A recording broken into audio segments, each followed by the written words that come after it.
খালেদা জিয়ার জানাজায় বিভিন্ন ওলামায়ে কেরামগণ কাঁধে লাশ কফিন বহন করেছেন। প্রশ্ন হচ্ছে, আলেমরা এই মহিলাকে এত ভালোবাসার কারণ কি?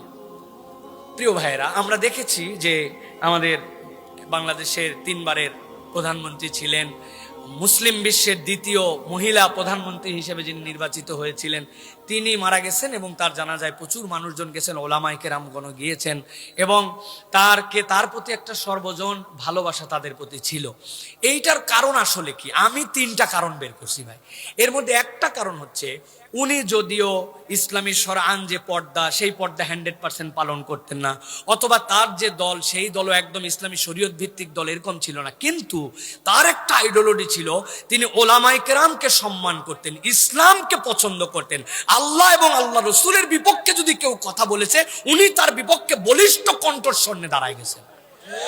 শাহবাগে যখন ফ্যাসিস্টরা বিভিন্ন ধরনের আন্দোলন শুরু করলো, আল্লাহ আল্লাহ নবীকে নিয়ে কটূক্তি করে যখন এমন বাজে কথা যেটা মুখ দিয়ে উচ্চারণ করতে পারবেন না, খাবা বাবা অমুক বাবা যখন এই কাজ করেছে, এরপরে যখন কে বা কাহারা তাকে হত্যা করেছে, তখন তার পক্ষ নিয়ে কেউ কেউ বলেছিল তিনি নাকি দ্বিতীয় স্বাধীনতার প্রথম শহীদ। যে আল্লাহ আল্লাহ রসুলের বিপক্ষে কথা বলে, তার অন্যায়ভাবে হত্যা হলে বিচার আমরা চাইতে পারি, কিন্তু তাকে আপনি শহীদ বলতেছেন, আল্লাহ নিয়ে নবী নিয়ে বাজে কথা বলে।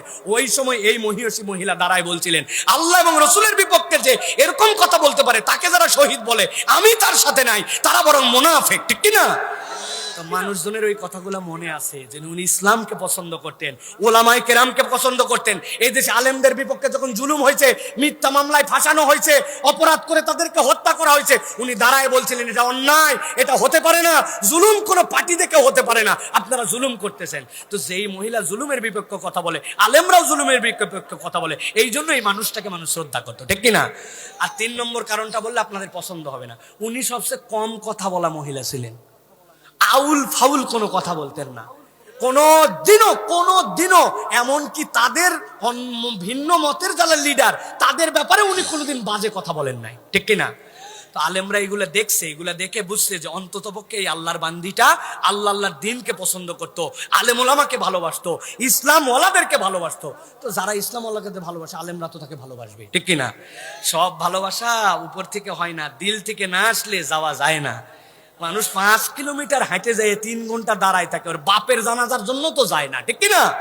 তো এইগুলো সব দলের লোক না, পার্টির লোক না, এগুলো ভালোবাসার লোক গেছে। এই জন্য আলেম ওলামা এখানে গেছেন, তার জন্য দোয়া করছেন। আর ইমানদারের তেমনি নৈতিক দায়িত্বই, কোনো মানুষ যদি মারা যায়, মুমিনের পরিচয় থাকে, তাহলে তার জন্য দোয়া করবে, সুযোগ থাকলে শরীক হবে, এটা তো ইমানদারদের দায়িত্ব। সুতরাং আলেমরা সুযোগ পাইছে, চলে গেছে, আলহামদুলিল্লাহ। আর কয়জনের এই কপাল হয় আলেমের কাঁধে তার লাশটা ওঠা? ঠিক না ভাই?